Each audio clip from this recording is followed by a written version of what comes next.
Can you tell me a little bit about how the program got started and how long ago was that? And what was sort of the impetus behind it? Was it a long work in progress or did it come together quite quickly?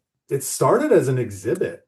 So Oh, you've gotten a chance to see the aquarium. yeah. It's just an incredible place and institution to communicate conservation messaging. And it began in 1997 as an exhibit called Fishing for Solutions. And in that exhibit, we're just talking about where our seafood comes from, right? And some of the positives and maybe some of the challenges from fishing and aquaculture. That spurred on the aquarium to sort of walk its talk as it pertained to buying and cooking and serving seafood. And so they started making some changes in their own food service operations. And they wanted to talk about those changes, like why you might be seeing one seafood item over another. And they made some little table tent cards to try to communicate that to the guests. And people started just taking them.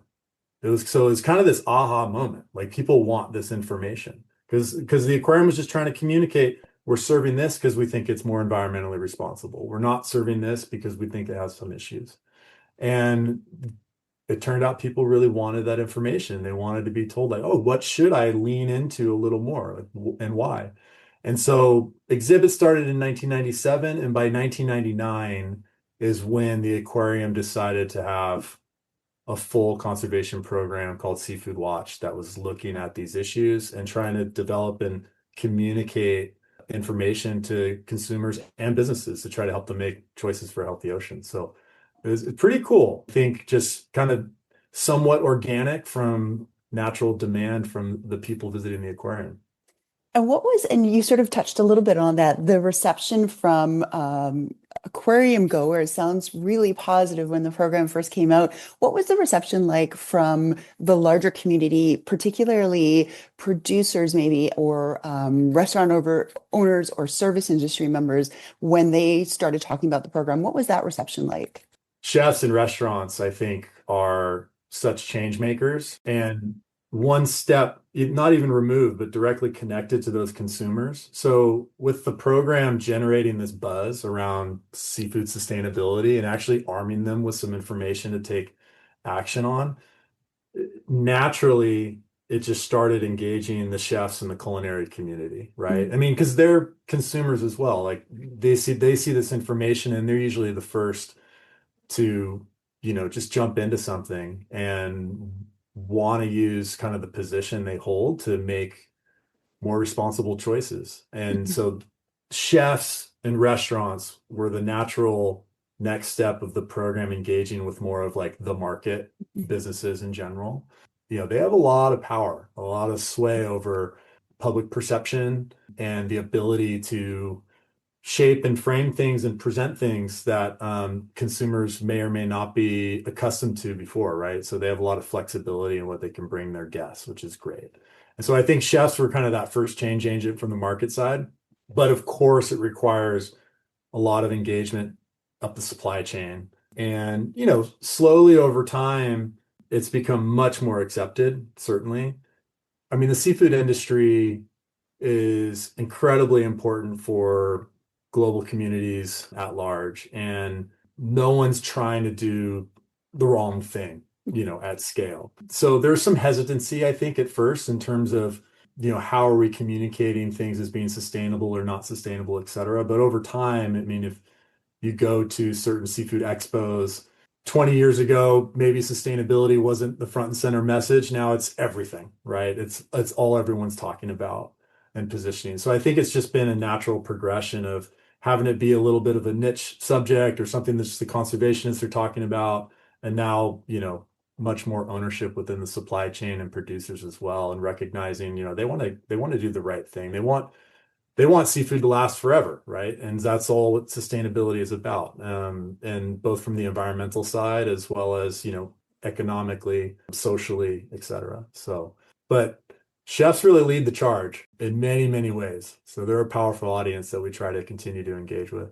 And that's a kind of a great segue to my next question is that when the program got started in the late 90s and then started to expand, like you mentioned, to chefs, to producers, and things like that, can you kind of walk me through the process of how you got the program to go across the country and then even to help shape other programs in other countries, for example, Oceanwise here in Canada? Can you sort of tell me about that process? Sure. Based in Monterey, obviously utilizing the aquarium as a main point of distribution of this information.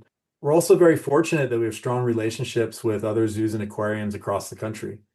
And many of them really respected and wanted to help drive some of that conservation messaging. And so we were able to kind of bring our program, at least from an outreach perspective, to a number of these other zoos and aquariums throughout the United States initially. And so that kind of created hubs throughout the country where this information is being disseminated. So that's fabulous. As a number of other NGOs are also working in sustainable seafood, marine conservation at large, as Seafood Watch began, growing and growing and gaining more recognition, we certainly look to partner with other organizations. Oceanwise is certainly like the most direct partnership that we have on the assessment side, where conservation program based in Canada, working together to utilize some of the science that's being developed, the reports and assessment that Seafood Watch is creating, and using that information to help communicate to their consumers and their businesses in their backyard, and doing it in a way that resonates and aligns with their program and their ethos and where they see things. But it's just one example of a great partnership of how do we speak the same language, utilize this information, and just try to get it out there as wide as possible. Absolutely. That makes sense. And you did sort of mention it just when the program was getting started that sustainability wasn't really a big word kind of around the millennium and the early 2000s. And when it was started to grow, sometimes people think of the word sustainable with a higher cost. How did that translate for when you were really putting the outreach and the education of the program? Like, did you see any backlash, say, from producers going, well, how much is this going to cost me to raise the level of sustainability? Cost is certainly an issue with any production model, business model. I think there is a misperception that sustainability has to mean expensive. Right? There's wonderful seafood items that are extremely environmentally responsible and sustainable that can be lower on the cost. But there does need to be a need to look at the way in which things are being produced and see if there's actions that we can take to kind of mitigate those impacts, right? And do those sometimes bring in an additional layer of cost? Potentially. But there's a lot of other factors at play, right? When we're talking about how much something is going to cost coming into market. So sometimes I think it can be used as a barrier to justify why things aren't progressing as quickly enough in certain areas. And sometimes those are very legitimate. But from a consumer standpoint, there's a lot of options out there you can find that are low cost, readily available. And if you're presented with the right information, you can kind of help identify which ones are more environmentally responsible, which is great. Yeah. It was amazing because just even looking at the one brochure, just like the best choice and good alternatives. And like there's options on there that I mean, when I first saw this, it was amazing. Like, yeah, there are definitely it runs the gamut in terms of cost of seafood, but there's definitely some options that I was surprised to see in the best choice list that certainly are really affordable. And I didn't realize that they were considered a best choice. So that was really, yeah, a really good learning curve on my part. Yeah. Those pocket guides are, it's just a small subset of recommendations, and it's curated to try to identify, what might be most readily available where you are. Yeah. But if you go online, if you go to seafoodwatch.org, we have over 1,500 individual recommendations. So there's a lot to choose from. That's amazing. And for yourself personally, how have you seen the program, I guess maybe the impact directly of the program? Say if Seafood Watch wasn't around, how different do you think the industry would be now? Or I guess what I'm asking is what benefits and what impact have you seen directly as a result of this program? I think the biggest impact is the fact that sustainability is commonplace in terms of the dialogue and discussion amongst the industry, from consumers all the way to the producers. And not to say that it wouldn't be without Seafood Watch, but I think we've done a really nice job of taking what can be really complicated information and science-based, credibly utilizing that to communicate in a more simplified fashion for consumers so they can take action. And that's really helped the dialogue. And you've seen that translated more and more as not just individual chefs and restaurants who can have a real passion for this, trying to take up this as an initiative, but really big retailers and food service operations incorporating sustainability indicators like Seafood Watch or other eco certifications into their corporate policies, right? And making this standard. Like, this is something we have to do. And it's a journey, continual progress, right? There's no expectation that things are going to be perfect overnight. But, now compared to 20 years ago, it's very, very common. And I think that's just a wonderful sign.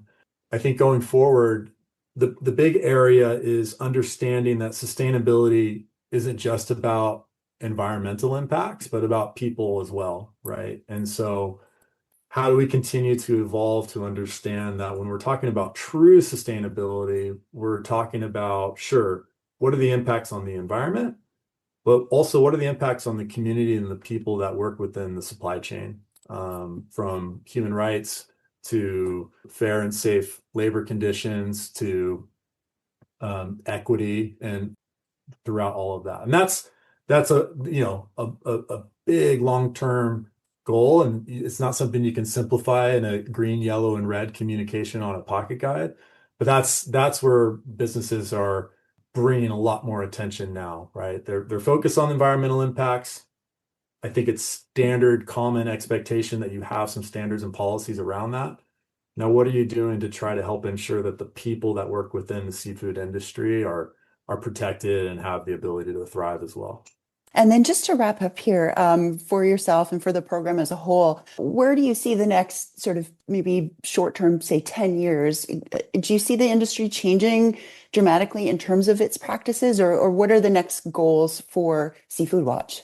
There's continuous improvement happening all over. Social, as I just mentioned, is a big area of focus, right? How do we support and improve social responsibility throughout seafood? Looking at the environmental component or just improvement at large, how do we identify some of the key limitations that are holding back certain operations from making improvement, and how do we support that, right? Like I said, seafood is incredibly important for billions of people around the globe, either because of nutrition or job security.